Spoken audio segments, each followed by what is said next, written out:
اسی طریقے سے بعض علماء اس وقت اینڈ آف ٹائمز کے حوالے سے علامات قیامت کے اوپر ویڈیوز ریکارڈ کروانے کے لیے آ گئے ہیں. آپ کیا سمجھتے ہیں کوئی اسلام کے ساتھ کوئی اخلاص ہوتا ہے ان کا؟ وہ اپنے یوٹیوب کے ویوز کے لیے، کوئی ڈالرز کے لیے، یا بعض لوگ مخلص بھی ہوں گے اپنی وشفل تھنکنگ کے اندر، چونکہ وہ خود تو جا نہیں نہ سکتے تو وہ وی لاگ بنا دیتے ہیں لوگوں کے بچوں کے لیے. جس طرح یہاں پہ بھی آپ دیکھ لیں ہماری پولیٹیکل جماعتیں جتنی ہیں، ان کے لیڈرز، ان کا آپ کو کوئی بچہ کسی دھرنے میں کسی پروٹیسٹ میں نظر نہیں آئے گا. اپنے بچے باہر سیٹ کیے ہوئے ہیں اور وہ بچے باہر بیٹھ کے ٹویٹیں کر رہے ہوتے ہیں، فیس بک کے اوپر کامنٹس کر رہے ہوتے ہیں کہ جی آپ یہ کر دیں وہ کر دیں. تو بڑا آسان کام ہے وہاں بیٹھ کے یہاں فتنہ، کیونکہ آپ نے خود تو آنا نہیں نا ادھر، گراؤنڈ ریئلٹی تو آپ نے فیس نہیں کرنی، لوگوں کے بچوں کو آپ قربان کریں. تو اسی طریقے سے یہ دیندار لوگ بھی، مجاہدین اور فلاں فلاں اللہ کے بندوں، کون سا جہاد اور کون سے مجاہدین یار؟ اللہ سے ڈر جاؤ. کس چیز کو تم جہاد کا نام دے رہے ہو؟ پراکسیز بنی ہوئی ہیں امریکہ اور رشیا کی، سنی شیعہ کنفلکٹ ہے جس کا جہاد اور قتال کے ساتھ کوئی لینا دینا نہیں. لہذا سورہ التوبہ کی آیات پڑھ کر، سورۃ النساء کی آیات پڑھ کر لوگوں کو گمراہ کرنا، اور آج کل یہ شام، جیسے ہی کوئی شام میں معاملہ ہوتا ہے نا، وہ ساری حدیثیں صحیح مسلم شریف کی، سنن نبی داؤد کی نکال کے تو وی لاگ کرنے کے لیے لوگ آ جاتے ہیں. جی قرب قیامت کا وقت آ چکا، اب جناب امام مہدی علیہ السلام آنے والے ہیں، دجال نکلنے والا ہے، عیسیٰ ابن مریم کا نزول ہونے والا ہے. بالکل یہ سب کچھ ہونا ہے. یہ بخاری مسلم میں درجنوں احادیث ہیں، میری اس کے اوپر ویڈیوز ریکارڈ ہے. لیکن ابھی وہ وقت نہیں آیا بھائی، نہ اس وقت کا اس وقت سے فی الوقت کوئی لینا دینا ہے. شاید سینکڑوں سال اور لگ جائیں، اور اللہ نہ کرے کہ وہ فتنہ ہمارے دور کے اندر آ جائے، وہ آزمائش اللہ نہ کرے. ویسے انشاءاللہ میں آپ کو اس ویڈیو میں گارنٹی دے رہا ہوں کہ دور دور تک کوئی امکان نہیں ہے، کیونکہ ان احادیث میں جو ترتیب بیان ہوئی ہے اس کا کوئی لینا دینا نہیں ہے. 2011 میں عرب سپرنگ آئی، ہمارے یہاں جیلم شہر میں بھی کتنے بچے گمراہ ہوئے، اور وہ شام سے متعلق حدیثیں لا لا کے کئی جو ہے وہ داعش کے ساتھ شامل بھی ہو گئے. اس وقت آپ کو پتا ہے کہ وہ ہماری جو یہ اہل حدیث کی جماعت تھی، جماعت الدعوہ، اس کے مجاہدین بیچارے بے روزگار تھے، انہوں نے بھی داعش کی شمولیت اختیار کر لی. پھر FATF حافظہ اللہ تعالی آیا، پھر فوج کو ہاتھ پاؤں پڑ گئے. ہماری پھر فوج نے کہا کہ جی یہ جہادی تنظیموں سے اب ہاتھ ہمیں اٹھانا ہوگا. ڈان لیگز جو اس وقت انہوں نے نام دیا تھا، وہ بعد میں پالیسی بن گئی ملک کی کہ بھائی یہ کام اب ہم نے نہیں کرنا. وہ سارے نوجوان داعش میں چلے گئے. کتنے پڑھے لکھے لوگ، انہوں نے سمجھا کہ یہ کوئی اسلامک ریولوشن آ گئی ہے. تو جہاد اور قتال کے نام کے اوپر دھوکہ دیا جا رہا ہے. شام سے متعلق جو احادیث ہے نا جی، وہ زیادہ تر صحیح مسلم کے اندر ہے. وہ احادیث بخاری میں بھی دجال سے متعلق، عیسیٰ ابن مریم سے متعلق احادیث ہے. مشکات المصابیح، جسے میں نے انسائکلوپیڈیا آف حدیث ڈکلیئر کیا ہے، اہل سنت کی مین سٹریم کی 13 کتابوں کے نوٹس ہیں یہ 3 جلدوں پہ، انکلوڈنگ بخاری، مسلم، ابو داؤد، ترمذی، نسائی، ابن ماجہ. اس کی آپ تیسری جلد کھولیں، یہ ہماری ویب سائٹ ahlsunnatpak.com پہ PDF کی فارم میں مشکات موجود ہے، اور ہارڈ کاپی آپ ہماری اکیڈمی سے منگوا سکتے ہیں. ہم نو پروفٹ نو لاس، بلکہ تھوڑے سے لاس کے اوپر ہی دے دیتے ہیں. اکیڈمی میں تو آج کی ڈیٹ میں یعنی کہ 15 دسمبر 2024 ہم نے 3000 اس کی قیمت رکھی ہوئی ہے، مارکیٹ میں 9000 کی ہے. باقی پیسے اکیڈمی برداشت کرتی ہے. لیکن یہ صرف آفر ان کے لیے جو یہاں آتے ہیں، یہ نہیں ہے کہ باہر سے کوئی بندہ آیا یہاں سے خرید کے باہر جا کے بیچنا شروع کر دے. نہیں، ہم نے اس میں اپنی جیب سے پیسے لگائے، اور ڈاک میں آپ کو یہ 6000 روپے کی ہم بھیج دیتے ہیں، کیونکہ TCS کے تھرو بھیجنی ہوتی ہے تو اس کا خرچہ زیادہ ہوتا ہے. یہاں آ کر آپ 3000 کی لے سکتے ہیں. اس کی آپ تیسری جلد کھولیں، اس میں جو علامات قیامت سے متعلق چھوٹے چھوٹے چیپٹرز ہیں، کئی ایک چیپٹرز ہیں، وہ آلموسٹ 161 احادیث ہیں، یعنی 150 سے زیادہ احادیث ہیں. انٹرنیشنل نمبرنگ کے مطابق مشکات المصابیح میں 5360 سے لے کر 5520 تک مسلسل یہ احادیث ہیں، جس میں دجال سے متعلق احادیث، نزول عیسیٰ علیہ السلام سے متعلق احادیث، علامات قیامت سے متعلق احادیث، شام سے متعلق، امام محمد مہدی علیہ السلام سے متعلق، قرب قیامت میں جو ملاحم ہونی ہے یعنی جنگیں، ان سے متعلق، فتن سے متعلق، یہ ساری چیزیں آپ کو وہاں پر مل جائیں گی. اور واضح آپ کو پتہ چل جائے گا کہ وہ ٹائم پیریڈ بالکل ڈیفرنٹ ہے. شام کے حوالے سے جو احادیث ہیں، یہ بالکل قرب قیامت والی احادیث ہیں، جو حضرت عیسیٰ علیہ السلام کے نزول سے متعلق اور ان کے دجال کو قتل کرنے سے متعلق ہے. اس دور سے متعلق نہیں ہے، کیونکہ اس میں تو یہ ہے کہ مسلمان جو ہیں قسطنطینیہ کو فتح کریں گے، یعنی استنبول کو. تو استنبول تو آلریڈی اس وقت مسلمانوں کے پاس ہے، اس کا مطلب ہے کہ ترکی بھی کافروں کے قبضے میں چلا جائے گا. بیت المقدس کو فتح کریں گے، اس کا مطلب ہے کہ بیت المقدس اسرائیل کے قبضے میں ہوگا. اس وقت بھی ہے اور اب گریٹر اسرائیل کی طرف جا رہا ہے. اس لیے دیکھیں انہوں نے کچھ عرصے بعد شام این ممکن ہے اسرائیل کے پاس آ جائے. گولان کی پہاڑیاں تو انہوں نے قبضے میں کر لی ہیں, اور میرے منہ میں خاک, مجھے تو نظر آ رہا ہے کہ شاید مستقبل میں ایران تک بھی اسرائیل کی حکومت پہنچ جائے, جو نظر آ رہا ہے. اور یہ سارے کا سارا معاملہ وہ 7 اکتوبر 2023 سے جو سٹارٹ ہوا تھا, حماس کے جو اٹیک تھے, اس وقت دنیا اسرائیل کے اوپر تان کر رہی تھی کہ جی اسرائیل کو پتہ ہی نہیں چلا, ایک دن میں 5000 اٹیک ہو گئے. اور بھائی ان کو سب کچھ پتا تھا, وہ اس کے لیے گراؤنڈ تیار کر رہے تھے. وہ تو بڑے خوش تھے اندر تھے کہ ایک بار یہ حملہ کریں, پھر ہم اس حملے کو بنیاد بنا کر ان کو ختم کر دیں گے. اور آپ میری اس وقت بھی ویڈیو دیکھیں, میں نے سٹارٹ میں کہا تھا مجھے نہیں لگتا کہ اب اسرائیل رکے گا جب تک کہ اس پورے معاملے کو ختم نہ کرتے. یہ میری خواہش نہیں تھی, نعوذ باللہ. میں تو کہتا ہوں آج امریکہ ختم ہو جائے, اسرائیل ختم ہو جائے, ٹھیک ہے, ہم مولانا فضل الرحمان صاحب کو پریزیڈنٹ بنا دیں امریکہ کا, اور مولانا عمران خان صاحب کو رشیا کا پریزیڈنٹ بنا دیں, ٹھیک ہے جی, مفتی منیب الرحمان صاحب کو پاکستان کا, ٹھیک ہے, تقی عثمانی صاحب کو افغانستان کا, ٹھیک ہے نا. وہ تو ہماری خواہش ہے, لیکن ایک گراؤنڈ ریئلٹیز اپنی جگہ موجود ہے, ان سے تو کوئی انکار نہیں کر سکتا. ہم پولیٹیکل جماعتوں کی طرح اپنی خواہشات کے اوپر ویلاگز بنا کے خود سے تو نہیں لوگوں کو بتا سکتے کہ اب یہ ہونے والا ہے اور اب فلاں ہونے والا ہے. آپ سمجھ رہے ہیں نا میں کیا کہنا چاہ رہا ہوں. بندہ تو 1.5-2 سال سے اندر ہی ہے, اور 150 دفعہ وہ آزاد ہو چکا ہے ان 1.5 سالوں کے اندر, لیکن جیل میں ہے. جیل وہ اکیلا کاٹ رہا ہے, باہر تو صرف مزے لے رہے ہیں لوگ, اس کے نام کے اوپر چندہ بٹور رہے ہیں اور سیاست کر رہے ہیں اپنی. تکلیف سے تو ایک بندے کو گزرنا پڑ رہا ہے نا. تو یہ ساری چکر بازیاں ہوتی ہیں, اس کا گراؤنڈ ریئلٹی سے کوئی تعلق نہیں ہوتا. تو وہ احادیث آپ پڑھ کے دیکھیں, اس میں کوئی ایسا معاملہ نہیں, بالکل اس کے الٹ ہے. اس میں تو یہ ساری اسلامک جو بڑی بڑی حکومتیں ہیں یہ ختم ہونی ہیں, اس کے بعد اس فال کے بعد پھر دوبارہ سے رائز ہونا ہے, اور اس میں مسلمانوں کے لیڈر امام محمد مہدی علیہ السلام سامنے آئیں گے, اور پھر دجال کا فتنہ آئے گا جو امام مہدی کے قابو نہیں آئے گا. پھر اس کے لیے غیبی مدد اللہ تعالیٰ کی طرف سے عیسیٰ ابن مریم دنیا میں نزول فرمائیں گے. اس کے اوپر میری کافی ساری ویڈیوز ریکارڈ ہیں. آج وہ ٹاپک نہیں ہے, آج چونکہ شام سے متعلق گفتگو کرنا, اس وقت دنیا کو بتانا کہ جہاد اور قتال کے نام کے اوپر یا اسلامک گورنمنٹ کے نام کے اوپر ایک فرقہ دوسرے فرقے کے ساتھ, ایک سپر پاور دوسری سپر پاور کے ساتھ کیا کرتی ہے, وہ آپ کو پتہ چلنا چاہیے. لہٰذا یہ آنکھیں کھولیں اور کسی بھی اس قسم کی نیوز کا شکار نہ ہو جائیں کہ آپ ڈی ٹریک ہو جائیں اپنے راستے سے. پر اس اعتبار سے تو خوشائن ہے کہ جو لوگ بیچارے قید تھے ان جیلوں کے اندر انہیں آزادی ملی ہے, اور سنی مسلمانوں نے سکھ کا سانس لیا. لیکن اب بعد میں کیا ہونا ہے, شام کا حشر بھی, لیبیا والا, عراق والا, مجھے تو لگ رہا ہے کہ اسی طرف ہی معاملات جائیں گے.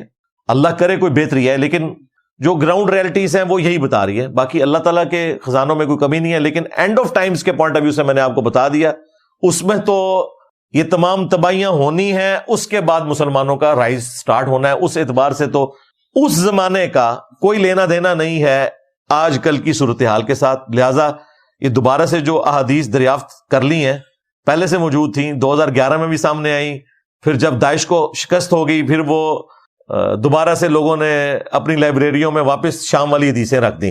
پھر 2017 میں یہ تنظیم بنائی ابو محمد جولانی نے, حیت التحریر الشام, اس کے کامیابی کے بعد یہ 8 دسمبر 2024 کو اب دوبارہ سے وہ لائبریری سے حدیثیں برآمد ہو گئی ہیں. کچھ عرصے بعد انشاءاللہ یہ پھر واپس وہاں چلی جائیں گی. یہ اس زمانے سے متعلق ہی نہیں ہے, یہ اس زمانے سے متعلق ہے جب یہ سارے کے سارا سسٹم کفار کے ہاتھوں میں چلا جائے گا, اور پھر ایک نیا قتال ہوگا. کیونکہ میں نے آپ کو بتایا اس میں تو ہے کہ قسطنطینیہ فتح ہوگا, تو اس وقت تو الحمدللہ قسطنطینیہ مسلمانوں کے پاس ہے, آج کا استنبول. اس کا مطلب ہے یہ بھی جاتا رہے گا. اور میں آپ کو بتا دوں کہ یہ یورپ کو بڑا چبھتا ہے ملک ترکی, ایک ہی ملک ہے مسلمانوں کا جو یورپ کے سینے میں ہے, اور انہیں کسی صورت یہ ملک بھاتا نہیں ہے, اور سازشیں کرتے رہتے ہیں. کیونکہ سلطنت عثمانیہ جب ختم ہوئی تو یہی وہ اس کی باقیات ہیں, اور اس وقت کمال اتا ترک نے بڑی بہادری کے ساتھ اور معاملہ فہمی کے ساتھ ایٹ لیسٹ ترکی کو ایز اے ملک بچا لیا. باقی اس کا جو کردار تھا وہ کس قسم کا تھا وہ ایک الگ چیز ہے, لیکن یہ اس کا بہت بڑا کارنامہ ہے اس زمانے میں, جبکہ آپ سمجھ لیں دنیا کی ساری سپر پاورز ایک طرف کھڑی ہوئی تھی. ترکی کا تو انہوں نے کچومر نکال کے رکھ دینا تھا, لیکن پھر بھی اتنا بڑا ملک مسلمانوں کو مل گیا, اللہ کا شکر ہے. اس وقت وہ ایک سیکولر ملک کے طور پر انہوں نے ایکسیپٹ کیا, لیکن آہستہ آہستہ آپ نے دیکھا ہے کہ اسلامک ریولوشن جو رسول اللہ صلی اللہ علیہ وآلہ وسلم نے سٹارٹ کی عرب کی سرزمین سے، بلکہ ریوائیو کی، اسلام تو ہمیشہ سے حضرت آدم علیہ السلام کے زمانے سے، وہ وقتی طور پر حکومت میں نہ رہے، لیکن وہ چنگاری کبھی بجھتی نہیں ہے، وہ انقلاب کبھی ختم نہیں ہوتا۔ انقلاب آج بھی دنیا میں ہر جگہ موجود ہے، چاہے حکومت میں بھی نہ ہو تب بھی۔ اور الحمدللہ آپ نے دیکھا ہے کہ اب وہاں پر طیب اردگان جیسا حکمران آ گیا، اگرچہ وہ بھی ایک آلموسٹ ڈکٹیٹر ہی ہے، لیکن بہرحال پچھلے جتنے حکمران ہیں ان سے بہتر ہے۔ اسلام کے لیے وہ تڑپ رکھتا ہے کمزوریوں کے باوجود، ایک مسلمانوں کے لیے بہت بڑی ڈھارس ہے وہ بندہ، اس میں کوئی شک نہیں ہے۔ ام من امت الا خلا فیہا نذیر، کوئی امت ایسی نہیں گزری جس میں کوئی نہ کوئی ڈر سنانے والا نہ بھیجا گیا ہو۔ چونکہ ہمارے پاس ہسٹوریکل ڈیٹا اس طرح کا موجود ہی نہیں ہے، زیادہ سے زیادہ آپ کے پاس اگر کوئی صحیح اتھینٹک ہسٹری ہے تو پچھلے 5000 سال کی ہے، وہ بھی چیدہ چیدہ ہے۔ یہ تو اب انفارمیشن کا دور ہے یار۔ اگر میں آپ سے یہ پوچھنا شروع کر دوں کہ صحابہ کرام کے ڈیٹ آف برتھ اور ڈیٹ آف ڈیتھ بتا دیں تو آپ یہ نہیں بتا سکتے۔ اس کو چھوڑ دیں، آپ کے پردادے نہیں اپنی پیدائش کی تاریخیں جو ہیں وہ اندازے سے لکھی ہوئی ہیں۔ یہ تو اب اس طرح ڈیٹا جمع ہونا شروع ہے، لہٰذا یہ کچھ چیزیں اس طرح موجود نہیں ہے، ڈینائل نہ کریں۔ اب رہ گیا، قرآن نے اس کا جواب دیا ہے کہ کئی انبیاء کرام ہیں جن کا ذکر ہم نے اے نبی تم سے کیا، اور بہت سے ایسے ہیں جن کا ذکر نہیں کیا۔ جب ذکر نہیں کیا تو یہ آپ نے کیسے اسیسمنٹ کر لی کہ عرب کے علاوہ اور سرزمین میں پیغمبر نہیں آئے؟ کہیں قرآن نے یہ بات نہیں کی ہے، نہ انکار کیا۔ آپ یہ کہیں کہ قرآن میں صرف عرب کے انبیاء کا ذکر ہے۔ اس کی وجہ یہ ہے کہ نبی علیہ السلام کی بعثت خاصہ مشرکین عرب کی طرف۔ کل کو آپ یہ بھی اعتراض کریں گے کہ عربی زبان میں قرآن کیوں نازل ہوا ہے، ایک ورژن انگلش میں آنا چاہیے تھا، ایک اردو میں آنا چاہیے۔ یہ تو 50 سوال میں بھی آپ کو لکھ کے دے دوں گا۔ اس لیے ہم کہتے ہیں ڈاکٹرن کو آپ سمجھیں۔ دین کی ڈاکٹرن یہ ہے کہ اللہ تعالیٰ نے اہل عرب کو دنیا کی امامت کا فیصلہ فرما لیا، جس طرح پہلے بنو اسرائیل کو کیا، پھر بنو اسماعیل کو۔ اس کے لیے نبی علیہ السلام کو چنا، ان کے جانثار ساتھیوں کو اہل البیت کو چنا، ان کی زبان میں قرآن نازل کیا تاکہ وہ پوری دنیا تک اسلام کی دعوت پہنچائے۔ لہٰذا ان کے ساتھ پاکستان، آسٹریلیا یا امریکہ کی باتیں کرنے کا کوئی فائدہ ہی نہیں تھا۔ ان سے وہ چیزیں ڈسکس کرنی چاہیے تھی جو ان کے علاقوں سے ریلیٹڈ تھی، جو ان کی زبان میں بات کی جا رہی ہو، انہیں سمجھ آئے۔ اسی لیے آپ دیکھیں قرآن میں جو سائنٹیفک فیکٹس ہیں جن کی ڈیٹیلز آج ہمیں سائنٹسٹ بتا رہے ہیں، لیکن قرآن کے اعتبار سے وہ پرفیکٹ ہیں اس حوالے سے کہ جو کامن آبزرویشن ہے نا، اس میں کافی ساری چیزیں اس زمانے کے لوگ بھی آبزرو کرتے تھے۔ افلا ينظرون الى الابل كيف خلقت، کیا تم نے اونٹ کی طرف نہیں دیکھا کہ ہم نے اسے کیسا تخلیق کیا ہے؟ یہ 4 ہی آبزرویشن تھی نا، وہ قرآن میں اللہ نے ذکر کر دی۔ جب یہ صحرا کے سفر پہ جاتے تھے، اونٹ پہ بیٹھے ہوتے تھے، صحرا میں سفر کر رہے ہوتے تھے، زمین بچھونا، پہاڑ سامنے نظر آتے تھے دور دور، اوپر آسمان، 5ویں چیز کوئی نظر نہیں آتی تھی۔ نیچے زمین، سامنے پہاڑ، اوپر آسمان اور یہ اونٹ، تو بس یہ 4 چیزیں۔ اب اس لیول پہ اونٹ کے ساتھ جو اللہ تعالیٰ نے اس کو کوالٹیز دی ہیں، وہ تو ان کو بھی پتا تھی کہ واقعی گھوڑا اتنا لمبا سفر نہیں کر سکتا، اونٹ پانی سٹور بھی کر لیتا ہے، اس کے پاؤں ایسے ڈیزائن ہوئے ہیں، اس کے اندر کئی یہ کوالٹیز موجود ہیں۔ یہ تو اس زمانے کے لوگوں کو بھی پتا تھا۔ آج سائنس ہمیں مزید ایکسپلور کرتی ہے کہ اونٹ کے اندر کیا کچھ ہے، لیکن جو موٹا موٹا نالج تھا وہ اس زمانے کے لوگوں کو بھی پتا تھا کہ واقعی یار اونٹ ڈیزائن ہوا ہے۔ ان میں سے بھی کوئی ہاتھی لے کے ریگستان میں نہیں جاتا تھا، نہ کوئی گھوڑا لے کے جاتا تھا، اور اگر گھوڑے لے کے بھی جاتے تھے ساتھ اونٹ ہوتے تھے کہ اگر کہیں ایسے علاقے میں جانا ہے جہاں آپ کو تیز سفر کی ضرورت ہے اور وہاں ریگستانی علاقہ نہیں ہے تو ساتھ گھوڑے بھی سفر کریں۔ لیکن ان کی پوری جو زندگی تھی وہ ڈیپینڈنٹ ہوتی تھی اونٹ اور اس پہ جو لدا ہوا ساز و سامان ہے۔ تو اللہ تعالیٰ نے وہ کامن آبزرویشن کا ذکر کیا۔ آسمان کو دیکھو، بس وہ اس زمانے کا انسان جو آسمان کو دیکھتا ہوگا تعریف ہی کرتا ہوگا۔ اب وہ جو تفصیلات ہیں وہ تو آج ہمیں اسٹرانومی کی فیلڈ سے پتہ چل رہی ہیں۔ اس طریقے سے پہاڑ کو دیکھو کیسے ہم نے ان کو جما دیا ہے۔ اس زمانے میں بھی کہتے ہیں یار آج بھی آپ پہاڑ کو دیکھیں، عام آدمی بھی جب پہاڑ کو دیکھتا ہے سبحان اللہ کیا اٹھتا ہے کہ کیا اللہ تعالیٰ نے قریب سے جا کے دیکھیں تو اندازہ ہوتا ہے کیا چیز بنا دی ہے۔ باقی جو اس کی تفصیلات ہیں کہ وہ جتنا آپ کو نظر آ رہا ہوتا ہے اس سے کئی گنا اندر ہوتا ہے، اور یہ پہاڑ بنتے کیسے ہیں، یہ ساری تفصیلات وہ آج کے دور کے انسان کو پتہ ہے۔ تو میرے خیال ہے ہر چیز کے بارے میں تھوڑا بہت نالج اس زمانے میں بھی تھا، وہ اس زمانے کے لوگوں کے لیے کافی تھا۔ آج مزید تفصیلات ہیں۔ اس سے یہ نہیں ہو گیا کہ آج ہمیں انڈے سے چوزا بننے کے بارے میں اگر تفصیلات پتہ چلی ہیں تو یہ ہو گیا کہ مطلب انڈے سے اب چوزے کی بجائے کچھ اور نکلنا شروع ہو گیا، نکل رہی وہی چیز ہے، مزید پتہ چل گیا۔ تو یہ اس لیے عرب کے لوگ چونکہ بعثت خاصہ تھی، قرآن میں بھی ہے ام القریٰ کی طرف آپ کو بھیجا، بستیوں کی ماں مکہ، تاکہ آپ اس میں رہنے والے اور ارد گرد کے لوگوں کو ڈر سنائیں. پھر آہستہ آہستہ جب باہر نکلی یہ چیز تو چونکہ وہ اولین مخاطب تھے اس لیے ان کو امام بنایا گیا. یہ پاسبل نہیں تھا اور نہ یہ اللہ کی مشیت کا تقاضا تھا کہ اتنے ورژنز نازل کیے جاتے. قرآن عربی ورژن میں نازل کر دیا گیا تو آج پوری دنیا اس سے مستفید ہو رہی ہے الحمدللہ. اس میں کون سے مسئلے والی بات ہے؟ علی بھائی نیکسٹ کوسچن یہ ہے، تھوڑا سا سخت ہے، اس کے میں پہلے معذرت کر لیتا ہوں آپ سے.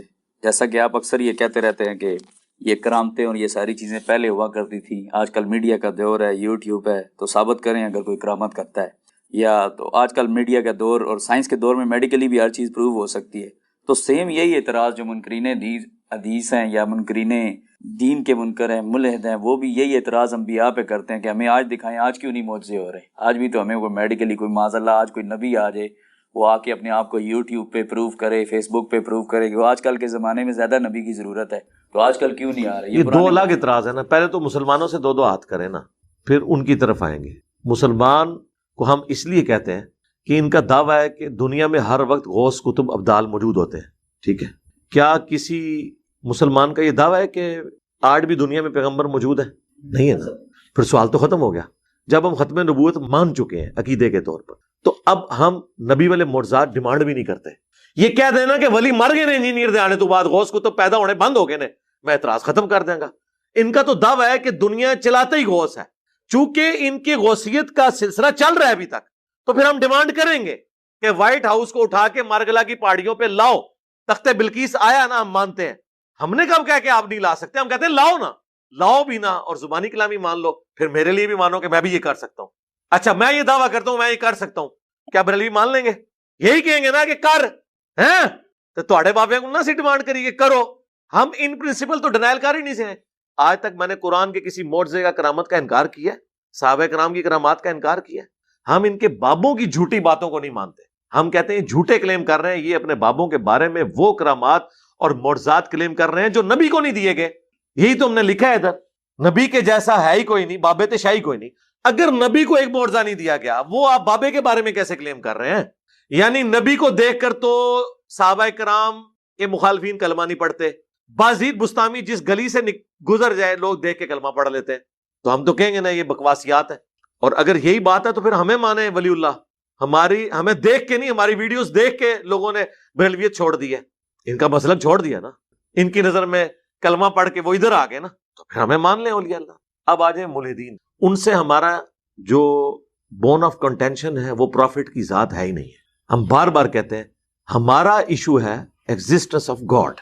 ونس آپ گاڈ کو مان لیں گے آپ کے باقی سوالات انویلڈ ہو جائیں. مثلا ایک شخص کہتا ہے کہ جی میرے نزدیک چونکہ اللہ تعالیٰ پیغمبروں کا محتاج نہیں ہے لہذا کوئی ضرورت ہی نہیں تھی پیغمبروں کو بھیجنے کی. تو لاجیکلی کیا اس سٹیٹمنٹ کے اندر کوئی خرابی موجود ہے؟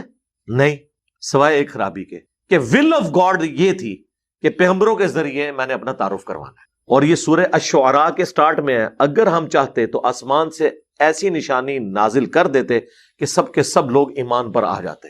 یہ اللہ بھی قرآن میں کہہ رہا ہے کہ جو نبی کے ساتھ بدتمیزیاں کر رہے ہیں اور نبی سے منہ مانگے معجزات مانگ رہے ہیں، ہم چاہتے تو آنے واحد میں قرآن میں درجنوں جگہ نہیں آیا کہ اگر ہم چاہیں تو سب کو ایک ہی جگہ پہ جمع کر دیں، سب کو ہدایت دے دیں. تو اس کا مطلب ہے اللہ نے اپنی ایک ول رکھی ہے، اس کی ایک طریقہ ہے.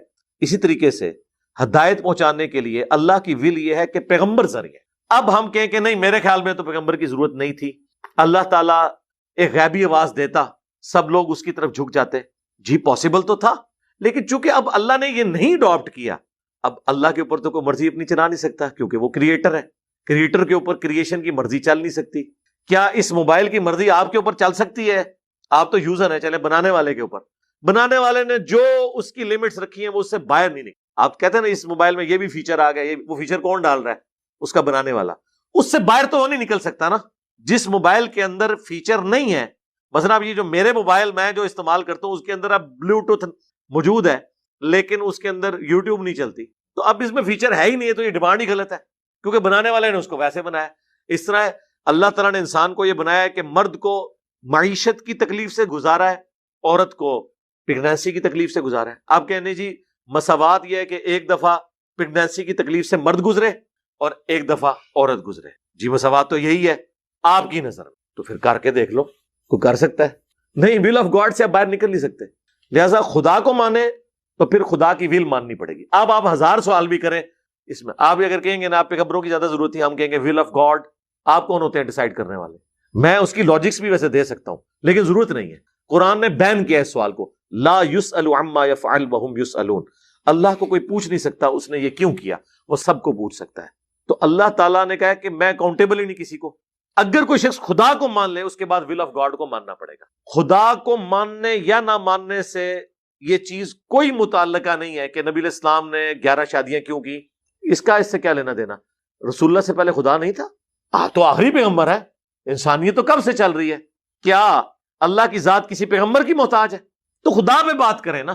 جب خدا کو آپ مان لیں گے پھر خدا نے جو جو جیسے جیسے مانا ہوا ہے وہ آپ کو ویسے ویسے ماننا ہوگا.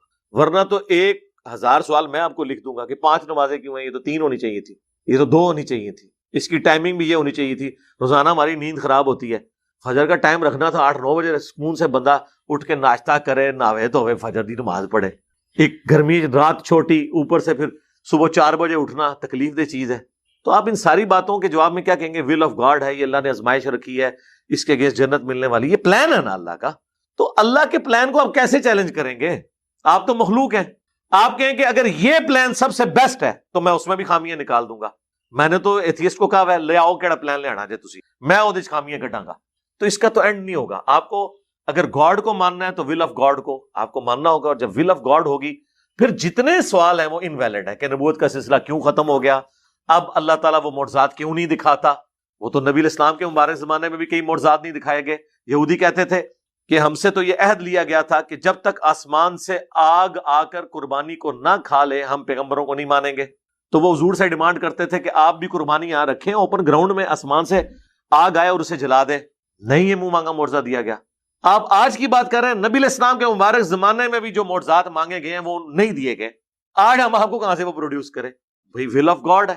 اللہ نے کہا اس نبی کا معجزہ یہ قرآن ہے, دیٹس آل, میں نے فیصلہ کر لیا. تو اللہ کے فیصلے کو چیلنج نہیں کریں گے. ایتھیسٹ سے ہمارا پہلا اور آخری جو اختلاف ہے وہ خدا کے ہونے یا نہ ہونے پہ ہے. اگر وہ کہتے ہیں ہم خدا کو نہیں مانتے تو باقی سارے سوال تو ہم سے کرنا ہی نہیں چاہیے. سوال ہی ہے, قادیانی جب تک ختم نبوت نہیں مان لیتے باقی سوال کیوں کر رہے ہیں انہوں نے؟ اگر ایک بندہ کہ جی میں رفع الدین سے نماز بھی پڑھوں گا, میں بابوں کو بھی نہیں پکاروں گا, لیکن میں ختم نبوت نہیں مانتا, تو ہم کہیں گے یہ پھر ساری چیزیں انویلڈ ہو جائیں گی. پہلی چیز یہ ہے. ایک بندہ کہتا ہے میں قرآن کو تو مانتا ہوں, قرآن میں اللہ کی ساری صفات مانتا ہوں, قہار کی صفت نہیں مانتا. میں یہ نہیں مان سکتا کہ اللہ تعالیٰ اپنے بندوں پہ قہر نازل فرماتا ہے. ہم کہیں گے تم کافر ہو. تو ضروریات دین کو ماننا بھی ضروری ہوتا ہے. ایتھیسٹ سے ہمارا اصل اختلاف خدا کے ہونے یا نہ ہونے پہ, باقی ساری چیزیں پھر انویلڈ ہو جائیں گی. ان کا جواب ہمیں لاجیکلی دینے کی ضرورت ہی نہیں ہے. وہ آپ ایک لاجک پیش کریں گے, میں دوسری لاجک پیش کر دوں. مثلا میں یہ سمجھتا ہوں کہ یہ دور اس قابل ہی نہیں تھا کہ یہاں کوئی پیغمبر آتا. یہاں پیغمبر کا خاکہ بنتا ہے تو ہزاروں لوگ دنیا میں قتل ہو جاتے ہیں. آپ ذرا یہ امیجن کریں کہ اللہ کے نبی دنیا میں موجود ہوں اور آپ کا ایک یوٹیوب چینل ہو جس پہ آپ پوری دنیا کو خدا کی دعوت دے رہے ہوں, اور اس ویڈیو میں سے کلپس کاٹ کاٹ کے رسول اللہ کی میمز بنائی جائے, تو دنیا کا کوئی محلہ, کوئی گلی قتل و غارت سے خالی رہ سکتی ہے؟ مجھے بتائیں. یہ دنیا رہنے کے قابل نہیں رہے گی. اس لیے آپ دیکھیں کہ صحابہ کرام نے حضور کی تصویر بھی بنا کے نہیں رکھی, حالانکہ اس زمانے میں تصویریں بنائی جاتی تھی. اس فتنے کو دفن کر دی. یہ ایک میں آپ کو وجہ بتا رہا ہوں.